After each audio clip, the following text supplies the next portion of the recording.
Hello.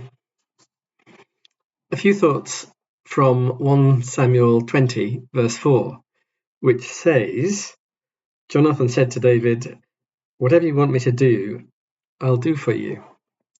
Whatever you want me to do, I'll do for you." The context was that things were really turning sour with Saul, Jonathan's father, and he was really wanting to do away with David. And Jonathan couldn't really believe that this was the case. And this is what David is explaining to Jonathan in this chapter in 1 Samuel chapter 20. And just this statement kind of hanging there, quite remarkable. But Jonathan said to David, "Whatever you want me to do, I will do for you." So it's a statement of profound friendship, which they obviously had.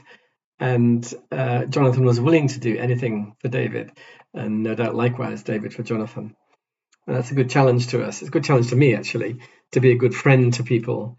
And some people just kind of do kind things for other people by default, and other people, i.e. me, have to really work at that and to be thoughtful and to think about other people more than I would do naturally.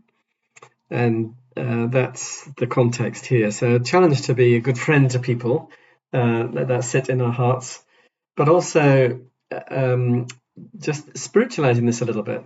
It's amazing what Jesus says in John 14:14. He says, and I'll read it, he says, "You may ask me for anything in my name and I will do it." Jesus, I don't know, it's just amazing that he gives this kind of almost carte blanche invitation for us to ask him for things and he will do it, which is hugely encouraging, but also very challenging, and it opens up the whole issue of unanswered prayer and so on. But nevertheless, the statement from Jesus hangs right there and is to be considered and believed as true, asking for things in his name. And he does. Jesus, Son of God, acts on our behalf, and amazingly, he does things. There was here's a story. I'll tell you, it's kind of going back some years now, but friend and I, Steve Aiken, used to meet and to pray once a week, Thursday mornings, 10 o'clock. And to be honest, we drank a lot of coffee and did a lot of talking, but we did pray as well. And we talked a lot about lots of things and prayed about lots of things. But there was one occasion when our own context was we were thinking about whether a project called There Is Hope could develop in Edinburgh. And we talked about this. And then Steve and I prayed, and we prayed for a little while.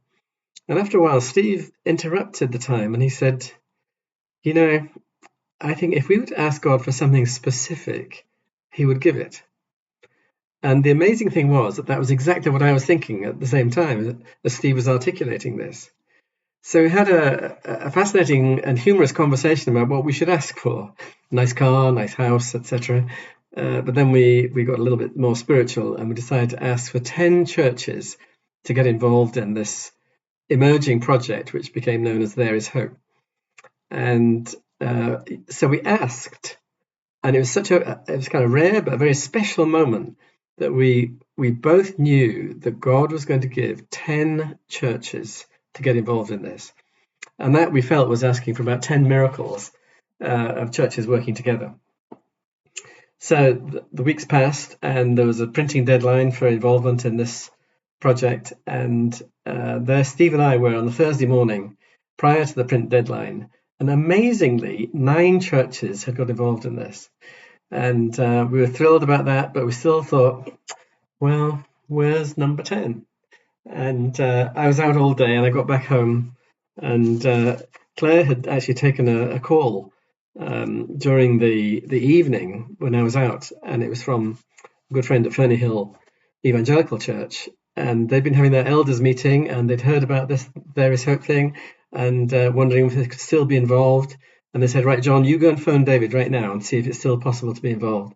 So John phoned, spoke with Claire, and Claire said, "Well, yeah, David would be quite pleased to hear about this, and it could still well be possible."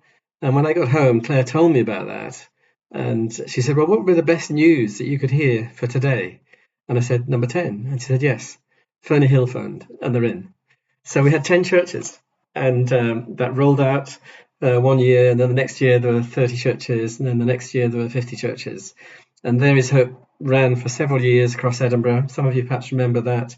And then it morphed with passage of time into something called Try Praying, which I've been associated with, as you know. But it all began with Steve and I praying, but just that sense that Jesus was inviting us to ask and to believe that he was going to give something. And he did. So there we have it. Jonathan said to David, whatever you want me to do, I'll do for you. So let's be good friends and let's ask for things that God wants to do. Thanks.